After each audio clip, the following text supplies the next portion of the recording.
با یاد و نام امام راحل بینندگان عزیز سلام بر شما در یک روز خوب و آفتابی در استادیوم راسکولنیکوف سن پترزبورگ در خدمت شما هستیم با گزارش یک بازی بسیار بسیار حساس. یک طرف تیم عربستان متشکل از 11 تکفیری با دلارهای نفتی و حمایت ابرقدرت‌های شرق و غرب و یک طرف تیم مظلوم روسیه در مرکز جبهه مقاومت.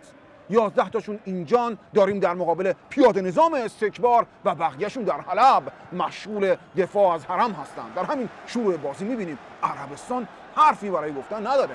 برادران روس ما دروازه عربستان رو به توپ بستن و حالا داستایوفسکی پا به توپ پاس میده به چوخوف و فرصت برای بیف استراگانوف و توی در گل برای تیم روسیه. بله این مجازات بی تردید عربستانی هست که همین دیروز به زنها اجازه رانندگی داده. بخور، بله به زنها اجازه میدی که بیان استادیوم، حقته، پنج باید بخوری. بله بله بازی به جریان میفته یک بار دیگه. همزمان با پیشروی جبهه مقاومت و حامیان ولایت در استادیوم راسکولنیکوف خبر به من رسید که آرژانتین هم در استادیوم شهید چمرانوف واقع در شهر کینگ عبدالگراد باخته. بله این نشون دهنده فروپاشی نظام سلطه در فوتبال هست. امام راحل همین باخت رو در کتاب صحیفه شوت پیش بینی کرده بود.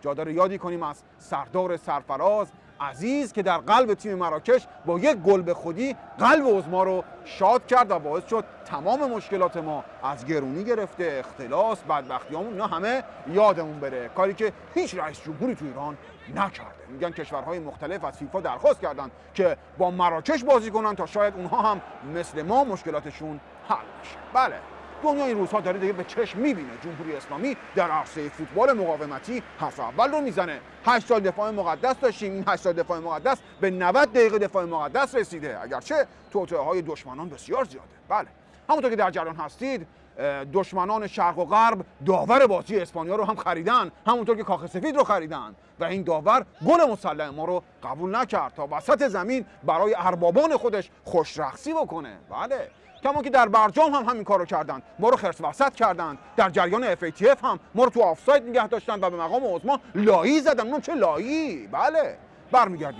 برمیگردیم به بازی. آل سعود توپ رو در دست داره، یک ضد حمله میزنن، گستاخی میکنن. این لایی زدن بازیکن عربستان به برادر روسمون که بی تردید این حرکت موشک داره. همین الان از تیم حوثیان میخوان که در یمن با موشک‌هایی که بهشون دادیم حرکت تلافی کنن. ما هم از این ور تنگه رو میبندیم. بله حالا برادران روسمون در میانه میدان حماسه میآفرینند. روسیه در همه صحنه‌ها پشتیبان ولایت بوده.